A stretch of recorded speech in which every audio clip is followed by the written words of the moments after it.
స్థానిక కుమారరామ భీమేశ్వర స్వామి ఆలయంలో స్వామి అమ్మవార్ల దర్శనార్థం భక్తుల యొక్క రాకపోకల నిమిత్తం భీమేశ్వర స్వామి ఆలయం సమీపంలో గోదావరి కాలువపై గల భీమేశ్వర స్వామి వారధి వద్ద బస్సు షెల్టర్ నిర్మించారు. ఈ బస్సు సెంటర్ను పెద్దాపురం ఎమ్మెల్యే నిమ్మకాయల చినరాజప్ప భీమేశ్వర స్వామి ఆలయ కార్యనిర్వహణాధికారి బి నీలకంఠం ఆధ్వర్యంలో ప్రారంభించారు. భీమేశ్వర స్వామి ఆలయంలోని స్వామి వారిని దర్శించుకున్న అనంతరం ఎమ్మెల్యే మీడియాతో మాట్లాడుతూ భీమేశ్వర స్వామి ఆలయంలో పలు అభివృద్ధి పనులు చేపట్టేందుకు గాను ఆర్కియాలజీ అనుమతులు కోరడం జరిగిందని, వారి అనుమతి అనంతరం భీమేశ్వర స్వామి ఆలయ అభివృద్ధి పనులు చేపడతామని ఆయన తెలిపారు. ఈ కార్యక్రమంలో ఉమ్మడి కూటమి నాయకులు, ఆలయ సిబ్బంది పాల్గొన్నారు.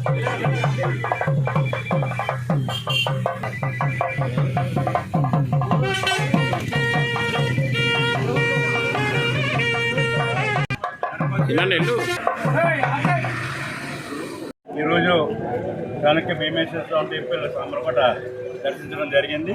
ఈ టెంపుల్లో ఆర్కియాలజీ కంట్రోల్ ఉంది కనుక కొన్ని మార్పులన్నీ కూడా ఆర్కియాలజీ పర్మిషన్ తోటి జరగాలి. కొంత ఆర్కియాలజీ డిపార్ట్మెంట్ కొంచెం సూచనలు చేసాం.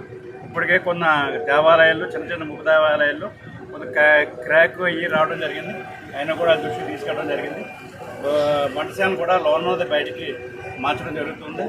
అలాగే ఇలా మరి ఆర్కియాలజీ డిపార్ట్మెంట్ చాలా చేయబోతులు ఉన్నాయి. డిపార్ట్మెంట్ పర్మిషన్ ఇస్తే కానీ అవి చేయలేము. కొంత చేయడానికి కూడా సిద్ధంగా ఉన్నాం. ఆ పర్మిషన్ కూడా అడుగుతున్నాం.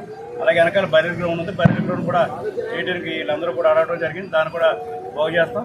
అలాగే మంచినీళ్ళ ప్లాంట్ కూడా మరి కొంతమంది బయట దాతలు ఇవ్వడం జరుగుతుంది. మంచినీళ్ళ ట్రీట్మెంట్ తోటి ఒక మంచి స్కీమ్ కూడా ఇక్కడ పెట్టడం జరుగుతుంది. అంటే భక్తులు రేపు పొద్దున్న దర్శనం కానీ అలాగే కార్తీక మాసం కానీ ఇవన్నీ రాబోతున్నాయి. భవిష్యత్తులో ఇవన్నీ కూడా దాన్ని దృష్టిలో పెట్టుకుని అన్ని ఏర్పాట్లు కూడా ఇప్పటికే రెడీ చేయాలని చెప్పి నేను చంద్రబాబు గారు మన వరదల్లో చూశారు మీరు అందరూ. మరి స్పందించి ఎలా కలెక్టరేట్లు మకం పెట్టి ఎలా 10 రోజులు కలెక్టరేట్లో ఉండి అలా ఎవరికి ఇబ్బంది పడకూడదని చెప్పి తొందరగా క్లీన్ చేయాలి, శానిటైజ్ చేయాలని ఆలోచించి అది చేయడమే కాకుండా వాళ్ళకి కావాల్సినటువంటి బియ్యం కానీ నిత్యావసర వస్తువులు కానీ అన్నీ కూడా ఇవ్వడం. అలాగే ప్యాకేజ్ కూడా కూలిపోయిన ఇల్లులకు కానీ కూలిపోయిన వాళ్ళందరూ కూడా ప్యాకేజ్ కూడా నిర్ణయించడం జరిగింది. అంటే చంద్రబాబు నాయుడు గారు ఎప్పుడు కూడా అడ్వాన్స్గా ఆలోచిస్తూ ఉంటాడు. జరిగిన విషయాలన్నీ కూడా ప్రజలు మర్చిపోయే విధంగా ముందు చూపుతోటి ఈ కష్టాలన్నీ కూడా వెనక్కి పెట్టి సంతోషంగా ఉండాలని ఆలోచనతో ఉంటాడు.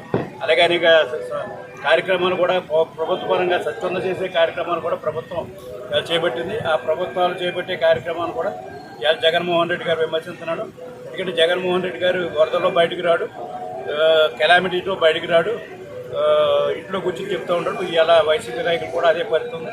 మేమందరూ కూడా రోడ్డు మీద ఉండి సమస్యలు కూడా పరిష్కారం చేస్తుంటే కామెంట్ చేసే పరిస్థితికి వచ్చింది. చేత మీ అందరూ ప్రజలందరూ కూడా ఎంత అర్థం చేసుకోండి. వైసీపీ నేతలు కానీ జగన్మోహన్ రెడ్డి గారు కానీ అనేక విమర్శలు చేసుకుంటూ ముందుకెళ్తున్నారు. ఆయన వాస్తవాలు కాదు, మంచి కార్యక్రమాలు చేపట్టాలి, ప్రజలందరూ సంతోషంగా ఉండాలి, ఈ ప్రాంతాలను అభివృద్ధి చెందాలని ఆలోచనతోటే ఈ ప్రభుత్వం ఉంది.